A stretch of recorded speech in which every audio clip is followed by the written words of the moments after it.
Good morning students, we are just continuing our previous chapter और आज अपन पढ़ने वाले हैं बेटा कैपिटलाइजेशन मेथड। ठीक है, तो जैसा आपको मैंने फर्स्ट टाइम बताया था वीडियो में कि अपन कैपिटलाइजेशन मेथड में देखते हैं कि किस फर्म ने कितनी कैपिटल इन्वेस्टमेंट की। मतलब कि हमको ये तो पता है कि आपको मिनिमम इन्वेस्टमेंट करना है और मैक्सिमम रिटर्न लेना है, तो हमको वही केस देखना पड़ता है कि जिस फर्म ने कम कैपिटल इन्वेस्ट करी है तो उसका रिटर्न ज़्यादा है या नहीं है। ठीक है, तो कैपिटलाइजेशन में भी done in two ways. One is the capitalization of average profit, मतलब आप एवरेज प्रॉफिट से अपना कैपिटल डिराइव करो गुडविल की फॉर्म में, या फिर आप क्या कर सकते हो सुपर प्रॉफिट का कैपिटलाइजेशन करते हो, means capitalization of super profit. The formula would be simple, एकदम से सिंपल सा फॉर्मूला है। तो फॉर्मूला जो हो जाता है वो हमारा ये हो जाता है कि अगर अपन एवरेज प्रॉफिट को कैपिटलाइज करते हैं तो फॉर्मूला हो जाता है average profit divided by normal rate of return multiply by 100। और in case of super profit formula हो जाएगा super profit divided by normal rate of return multiply by 100। I hope ये चीज़ एकदम सिंपल है ना। अब अपन स्टार्ट करते हैं हमारा क्वेश्चन। तो जो start our question, first question जो इस टॉपिक का वो ये है, the capital of a firm is ₹40,000 and average profit of last 3 year was 5,000। हमारी फर्म की कैपिटल है 40,000 और 5,000 का हमको प्रॉफिट होता है। Assuming that the normal rate of return is 10%, 10% का नॉर्मल हमको रिटर्न मिलता है। Find out the goodwill of value by method of super profit. ठीक है, आपको कैपिटलाइजेशन किसका करना है, सुपर प्रॉफिट का। तो सिंपल सा फॉर्मूला है अपना। फॉर्मूला क्या है, अपन को पहले क्वेश्चन में देख लेते हैं क्या क्या दे रखा है। तो क्वेश्चन ने अपन को दे रखा है कैपिटल एम्प्लॉयड। तो कैपिटल एम्प्लॉयड जो हमारे पास कितने रुपए की है, 40,000 की। Then we have NRR। तो NRR अपने पास जो है वो कितने परसेंट का दे रखा है, 10% का है। ठीक है, और अपने पास एवरेज प्रॉफिट जो है वो कितने रुपए का है, 5,000 रुपीज़ का है। ठीक है, तो अपन को क्या निकालना है, गुडविल निकालना है सुपर प्रॉफिट से। तो अपना फॉर्मूला अपन लिख देते हैं। फॉर्मूला क्या हो जाएगा, तो goodwill is equal to super profit divided by NRR multiply by 100। अब जैसे ही अपन ने फॉर्मूला लिखा, अपन को पता है, अपन को 100 की वैल्यू पता है, NRR अपन को पता है, तो अपन को क्या निकालना पड़ेगा सबसे पहले, सुपर प्रॉफिट। तो सुपर प्रॉफिट का फॉर्मूला क्या होता है, तो सुपर प्रॉफिट का फॉर्मूला होता है average profit minus normal profit. अब देखो आपको क्वेश्चन में एवरेज प्रॉफिट दे रखा है क्या, यस, ये मैंने इज इक्वल टू लगा दिया, माइनस आएगा यहाँ, है ना। एवरेज प्रॉफिट तो अपन को दे रखा है, अब अपन को क्या निकालना पड़ेगा, नॉर्मल प्रॉफिट। तो नॉर्मल प्रॉफिट का फॉर्मूला क्या होता है, नॉर्मल प्रॉफिट का फॉर्मूला होता है capital employed multiply by normal rate of return divided by 100। तो अब अपन यहाँ पे वैल्यू रख देते हैं। तो अपने पास कैपिटल कितनी है बेटा, 40,000। अब नॉर्मल रेट ऑफ रिटर्न कितना है, 10%, और इस 40,000 का 10% कितना होता है, 4,000 रुपीज़ होता है। कितना होता है, 4,000 रुपीज़। ठीक है, नॉर्मल प्रॉफिट हो गया हमारे पास 4,000। तो अपन देख लेते हैं अब अपने पास सुपर प्रॉफिट कितना हुआ। तो अपना आंसर आ जाता है super profit is equal to, एक एवरेज प्रॉफिट होता है अपने पास 5,000 माइनस हमारे पास नॉर्मल प्रॉफिट होता है 4,000 का, मतलब अपन ने एक्स्ट्रा कितना अर्न किया है, 1,000 का अपन ने एक्स्ट्रा अर्न किया है, मतलब अपना सुपर प्रॉफिट। अब अपन वैल्यू रख देते हैं फॉर्मूला में, तो आंसर आ जाएगा अपना नॉर्मल सुपर प्रॉफिट। ठीक है, वैल्यू रखी, नॉर्मल रेट ऑफ रिटर्न है 10% मल्टीप्लाई बाय 100, मतलब कि ये जो 1,000 का अपन को एक्स्ट्रा प्रॉफिट मिला है ये 10% को रिप्रेजेंट कर रहा है। तो बेटा जैसे ही अपन ये वैल्यू रखते हैं तो हमारे पास आती है 1,000 जो हमारा सुपर प्रॉफिट है डिवाइडेड बाय 10 मल्टीप्लाई बाय 100। तो अल्टीमेटली अपन कैंसिल करते हैं तो अपने पास आ जाता है 10,000 का गुडविल, मीन सुपर प्रॉफिट के थ्रू गुडविल आ जाती है 10,000 रुपीज़ की। I hope you got it. अब अपन एक नया कॉन्सेप्ट जो है वो पढ़ने वाले हैं। तो क्वेश्चन जो है वो ऐसा है कि क्वेश्चन नंबर 21 जो है वो मैं आपको होमवर्क में दे सकते हैं अपन, क्योंकि अपन सुपर प्रॉफिट का कैपिटलाइजेशन करना सीखेंगे इसमें। क्वेश्चन नंबर 22 मैं आपको करवा देती हूँ। उसके बाद क्वेश्चन नंबर 23 जो है वो अपन को ये बोल रहा है कि 30,000, यहाँ पे भी आपको गुडविल जो है सुपर प्रॉफिट को कैपिटलाइज करके मिलेगी, मतलब 23 भी आप होमवर्क में कर सकते हैं और 24 भी आप होमवर्क में कर सकते हैं। अब मैं आपको जो करवाऊंगी वो है क्वेश्चन नंबर 25 और क्वेश्चन नंबर 22, क्योंकि ये थोड़े से चेंज्ड है, इसके अंदर थोड़ा सा कॉन्सेप्ट जो है वो क्या है, चेंज है। तो क्वेश्चन नंबर 22 के बारे में अपन बात करते हैं। तो क्वेश्चन नंबर 22 ऐसा बोल रहा है कि a firm earn an average profit of ₹1 lakh rupees, मतलब फर्म को एवरेज प्रॉफिट कितना होता है, 1 लाख रुपीज़ का। Find out the during the last 5 years, 5 years में एक फर्म 1 लाख रुपीज़ का प्रॉफिट अर्न करती है। ठीक है, and normal rate of return on similar business is 10%, और फर्म को 10% का नॉर्मल रेट ऑफ रिटर्न होता है। Found out the value of goodwill. ठीक है, अब आपको गुडविल निकालनी है अगर आपको असेट्स दे रखे, तो आपको एक अकाउंटिंग इक्वेशन पड़ी होगी बेटा, assets is equal to capital plus liability. ठीक है, अब आप सोचिए कि हमारी जो फर्म है उसका एवरेज प्रॉफिट कितना है। ये देखो एवरेज प्रॉफिट है हमारे पास 1 लाख रुपीज़ का। कितने रुपए का एवरेज प्रॉफिट है हमारे पास, 1 लाख रुपीज़ का, ठीक है। और हमारे पास NRR जो है वो कितना परसेंट है, 10% है। प्लस क्वेश्चन ने हमको असेट्स जो हैं वो कितने रुपए के दे रखे हैं, 8,20,000 का। तो देखो आप एक काम कर सकते हो क्या, कि आप अपनी एवरेज कैपिटलाइज्ड निकाल लो, मतलब आप निकाल लो कैपिटलाइज्ड एवरेज प्रॉफिट, ठीक है। कैपिटलाइज्ड एवरेज प्रॉफिट मीन्स कि आपको 1 लाख रुपीज़ का प्रॉफिट होता है तो आप कितनी कैपिटल एम्प्लॉय करते हो, ठीक है। जैसे मैंने आपको बोला था ना कि कैपिटल में कुछ NRR का मल्टीप्लाई करके 100 से डिवाइड करते हैं तो अपने पास कुछ प्रॉफिट आता है, मतलब कैपिटल इन्वेस्टमेंट का कुछ परसेंट अपन को प्रॉफिट रिटर्न होता है।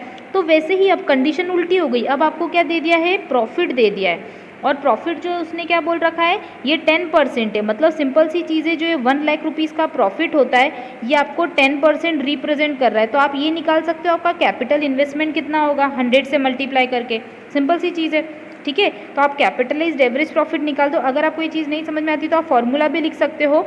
आपका फॉर्मूला हो जाएगा average profit divided by NRR multiply by 100। It means आपका एवरेज प्रॉफिट परसेंटेज की फॉर्म में 10 के इक्वल है, आपको 100% की वैल्यू निकालनी है।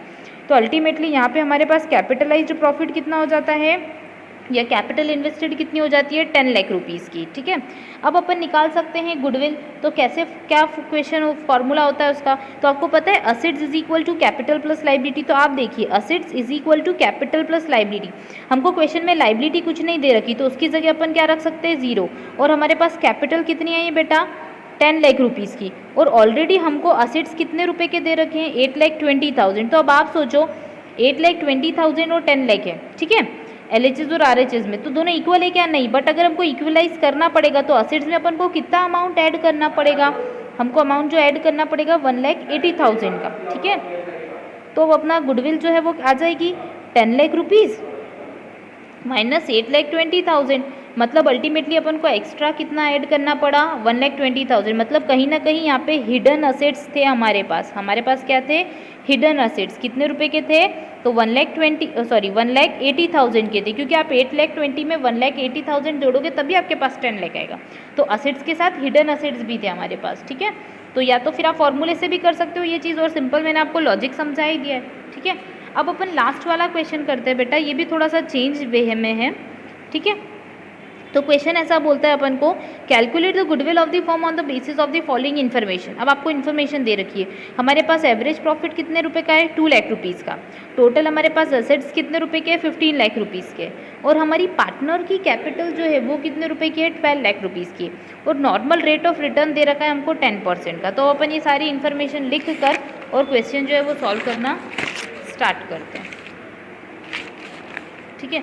तो क्वेश्चन में अपन को सबसे पहले दे रखा है एवरेज प्रॉफिट 2 लाख रुपीज़ का, टोटल असेट्स दे रखे हैं 15 लाख रुपीज़ के, फिर पार्टनर की जो कैपिटल है वो कितने रुपए की दे रखी है हमको, 12 लाख रुपीज़ की। और NRR हमको कितना दे रखा है, 10% दे रखा है। तो इसमें भी अपन सेम लॉजिक लगा सकते हैं, अपन कैपिटलाइज्ड कर सकते हैं एवरेज प्रॉफिट को, ठीक है। तो अपने पास जो वैल्यू आ जाएगी वो क्या आ जाएगी, average profit divided by NRR multiply by 100। तो एवरेज प्रॉफिट हमारे पास कितना हो जाएगा, 2 lakh rupees divided by 10 multiply by 100 would ultimately give you 20 lakh rupees. 20 lakh rupees का हमारे पास क्या आ जाता है, कैपिटलाइज्ड। बट सारे पार्टनर की कैपिटल हमारे पास कितनी दे रखी है, 12 लाख। मीन्स हिडन कैपिटल हमारे पास, हिडन वैल्यू कितनी आ जाएगी, मतलब फर्म की, आप सोचो कि फर्म की एवरेज कैपिटल होती है 20 लाख रुपीज़, पर हम सिर्फ 12 लाख इन्वेस्ट करके इतना प्रॉफिट अर्न कर लेते हैं। मतलब अपन ने एक्स्ट्रा कैपिटल का कितना बेनिफिट मिला अपन को, 8 लाख रुपीज़ का, ठीक है। तो अपन लिख देते हैं goodwill is equal to, goodwill हमारे पास कैसे आएगी, तो अपन लिख देते हैं capitalized average profit minus capital of partners, ठीक है। तो कैपिटलाइज्ड वैल्यू हमारे पास आती है आज की डेट में 20 लाख रुपीज़, और कैपिटल एम्प्लॉयड हमारे पास 12 लाख रुपीज़ की। तो हमारे पास टोटल मिला के 8 लाख रुपीज़ का क्या आ जाता है, प्रॉफिट आ जाता है, सॉरी गुडविल आ जाती है। I hope you got it. अब अपन बेटा एकदम लास्ट मेथड करते हैं, वेटेड एवरेज प्रॉफिट मेथड। ये बहुत ही सिंपल है, ठीक है। तो वेटेड एवरेज से रिलेटेड मैं आपको एक क्वेश्चन समझा देती हूँ।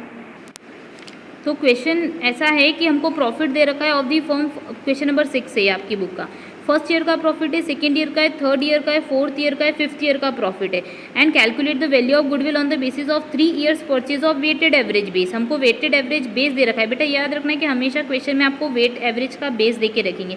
जैसे यहाँ पे दे रखा है 1 2 3 4 5, तो अपन क्या करेंगे, यहाँ पे वेट वही लेना पड़ेगा जो हमको क्वेश्चन में दे रखा है। ये चीज़ ध्यान रखिए। जैसे नेक्स्ट क्वेश्चन में भी वेट दे रखा है 1 2 3, तो आपको वेट दे के रखेंगे, ये चीज़ ध्यान रखना।